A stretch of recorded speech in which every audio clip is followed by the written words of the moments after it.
အားလုံးပဲမင်္ဂလာပါကျွန်တော်ဒီနေ့ Lenovo Idea-pad 100 laptop လေးကိုဆိုင်မှာကျွန်တော်တို့ battery မခံတော့လဲမဲ့အလုံးလေးပေါ့နော်တခါတည်းသူက solid state hard disk ပါချိန်နေတယ်ဆိုတော့အဲ့ဒါလေးကိုကျွန်တော်လုပ်ပြပေးသွားပါမယ်ဗျအဲ့တော့အရင်ဆုံးကျွန်တော်တို့အဖုံးဖွင့်လိုက်ကြအောင်ဗျအဲ့တော့အဖုံးဖွင့်မှုအတွက်စကူလေးတွေကိုကျွန်တော်တစ်ခုချင်းစီဖွင့်လိုက်ပါမယ်ဗျအဖုံးဖွင့်တဲ့ဘိုင်းကတော့ခက်ခက်ခဲမရှိတာဖြစ်တဲ့အတွက်ကျွန်တော်မြန်ဆန်လေးပဲချိုးဗီဒီယိုဘိုင်းလေးကိုကြော်လိုက်မယ်ဗျ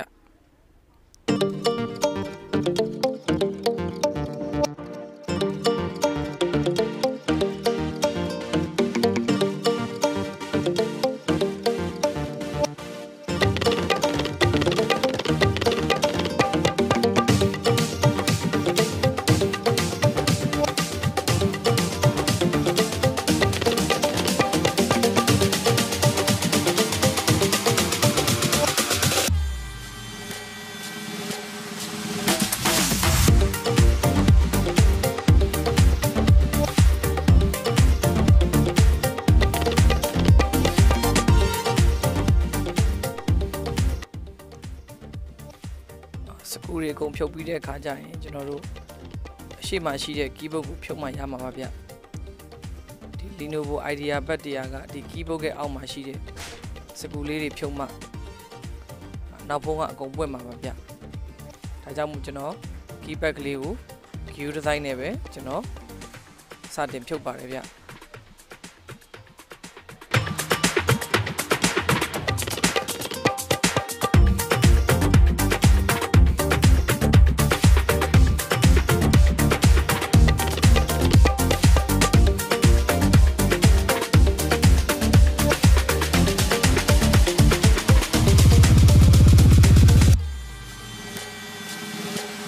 ရှေ့မှာရှိတဲ့ keypad ကိုဖြုတ်တဲ့အခါသတိထားပါဗျအောက်မှာကျွန်တော်တို့ motherboard နဲ့သွားပြီးတွဲတက်တဲ့ keyboard ကြိုးလေးရှိပါတယ်ဗျအဲ့ဒါလေးကိုလည်းသတိထားပြီးဖြုတ်ရမှာဖြစ်ပါတယ်ဗျ keypad ဖြုတ်ပြီးတဲ့အခါအထဲမှာရှိတဲ့ဒီစကူလေးတွေကိုကျွန်တော်စတင်ဖြုတ်ပါတယ်ဗျဒါလေးကတော့ကျွန်တော်ဒါဘေးမှာပါတဲ့ CD drive ကိုဖြုတ်ဖို့အတွက်ဒါစကူလေးကိုဖြုတ်တာပါဗျ။ဘာဖြစ်လို့လဲဆိုတော့ CD drive ရဲ့အောက်မှာရှိတဲ့စကူလေးတွေကလည်းဒီခါလေးကြာရင်သတိမထားမိပဲဖြုတ်တက်လို့ဖြစ်ပါတယ်ဗျ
keypad အောက်မှာရှိတဲ့ခလုတ်တွေကျွန်တော်တို့ဖြုတ်ပြီးတဲ့အခါမှာကျွန်တော်တို့နောက်ဖုံးကိုဖွင့်ပါမယ်ဗျအဲ့တော့ကျွန်တော်နောက်ဖုံးကိုမဖွင့်ခင်ကျွန်တော်ခုနဖြုတ်ခဲ့တဲ့ CD drive ကို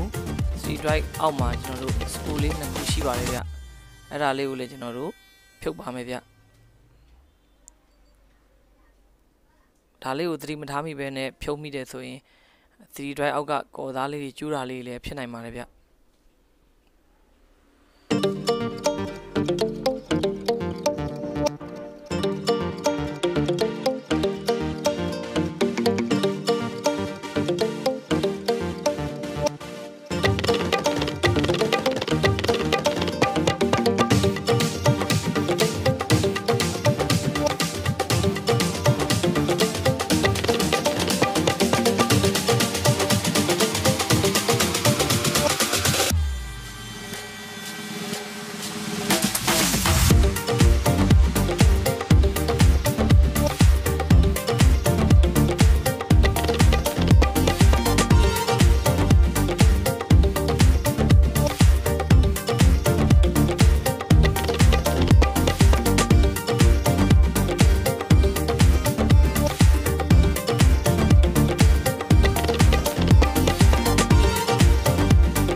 ဖွင့်ပြီးဆိုတာနဲ့ကျွန်တော်တို့လုပ်တဲ့နာကတော့အရင်ဆုံးဘက်ထရီငုတ်ကိုဖြုတ်တဲ့နာပါပဲခင်ဗျကျွန်တော်တို့ကတော့ဘက်ထရီငုတ်ကလေးကိုဖြုတ်လိုက်ပါမယ်ဗျဘက်ထရီမှာပါတဲ့စကူလေးတွေကိုလည်းကျွန်တော်ဖြုတ်ပါမယ်ဗျဖုံးဖွင့်ထားပြီဆိုတော့ကျွန်တော်တို့သတိထားပြီးတော့ကင်တွယ်မှရမှာပါဗျသတိမထားမိလို့လားအတက်ထိခိုက်မှုတွေဖြစ်သွားရင်ကိုကွန်ပျူတာပို့ပြီးတော့ပျက်စီးများသွားနိုင်ပါတယ်ဗျဒ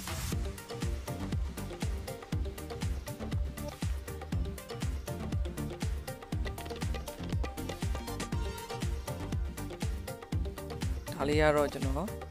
ဘက်ထရီအသစ်ပါဗျဘက်ထရီအသစ်နဲ့အဟောင်းတွေကိုကျွန်တော်အခုလဲပါမယ်ဗျဘက်ထရီအဟောင်းတစ်လဲနေရာမှာကျိုးငုတ်တွေတူဖို့လည်းအရင်ဆုံးသတိထားပါမယ်ဗျပေးထားတဲ့သင်္ကေတတွေကြည့်ပြီးတော့တေချာတက်ဆင်ရပါမယ်ဗျကျွန်တော်တေချာလေးဖြီးတက်လိုက်ပါတယ်ဗျပြီးရင်ဖြုတ်ထားတဲ့စကူနှလုံးကိုကျွန်တော်ပြန်တက်ပါတယ်ဗျ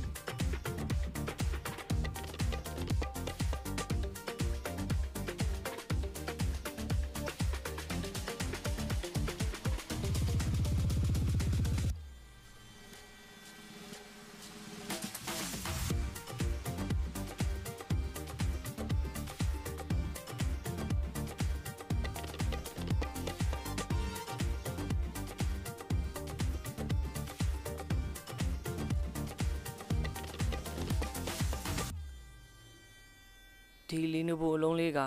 ဘက်ထရီတွေမဟုတ်ဘူးဗျ solid state hard disk ပါချိန်မှာဆိုတော့ကျွန်တော်တခါတည်း hard disk ချိန်မှုအတွက်စီးလေးပါခွာလိုက်ပါတယ်ဗျပြီးတော့ကျွန်တော်အဲ hard disk ကိုချိန်ပါမယ်ဗျချိန်မှုအတွက်ကျွန်တော်စပူလေးတွေစတင်ဖြုတ်ပါတယ်ဗျ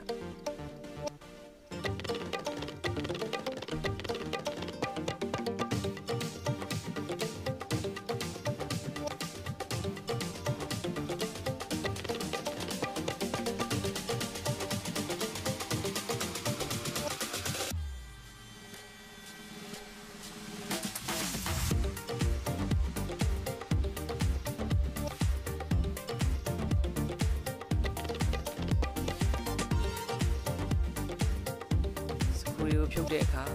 မာသားပုံပေါ်ကိုစကူတွေပြုံးမကြသေးအောင်တခြားလူလားအတက်ထိခိုက်မှုဖြစ်အောင်တတိထားဖြုတ်ရပါမယ်ဗျ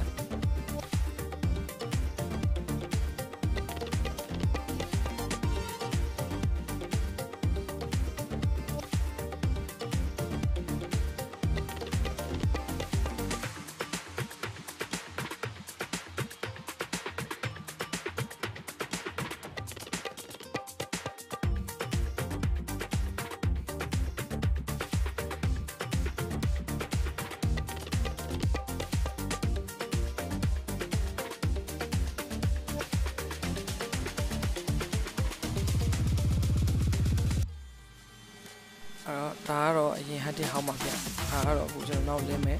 solid state SSD hard disk ဖြစ်ပါတယ်ဗျသူ့နေရာတိုင်းလေးကိုကျွန်တော်ဒီချမ်းပြန်တက်ပြီးတော့ကျွန်တော်စကူတွေကိုပြန်တက်မှာပဲဗျစကူတွေကိုတက်တဲ့ခါကျရင်လည်းဒီချာချာပြန်တက်ရပါမယ်ဗျဓာတ်လေးမတင်းလွန်ဓာတ်လေးမချောင်းလွန်တက်ရပါမယ်ဗျ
ဒါကတော့အားလုံးတက်ဆင်ပြီးတဲ့အချိန်မှာကျွန်တော်တို့အရင်ပစ္စည်းအဟောင်းလေးတွေနဲ့ပြန်ပြီးတော့တွဲပြတာပါဗျဒါလေးကကျွန်တော်ဖြုတ်လဲတဲ့ဘက်ထရီအဟောင်းလေးပါဒါလေးကတော့ hard disk အဟောင်းလေးပါဗျအဲ့တော့ကျွန်တော်တို့အခုကျွန်တော်အားလုံးကိုလဲပြီးပြီပေါ့နော်ဘက်ထရီလဲပြီးပြီsolid state လဲပြီးပြီဆိုကျွန်တော်ဘက်ထရီငုတ်ကလေးပြန်တက်ပါတယ်ဗျဘက်ထရီကျိုးလေးကိုလည်းသူ့ရဲ့နေရာတကြားလေးပဲစနစ်တကျကျွန်တော်ပြန်တက်လိုက်ပါတယ်ဗျ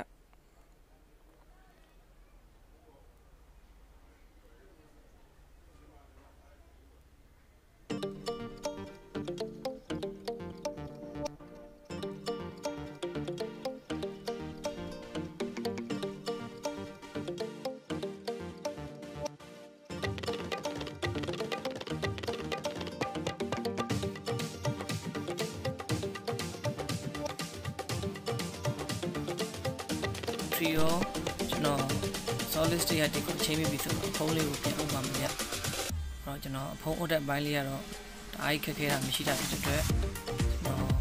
အမြန်လေးတွေပဲကြိုပြီးတော့ပြလိုက်ပါမယ်ဗျ။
အားလုံးတက်ဆင်ပြီးတဲ့အခါ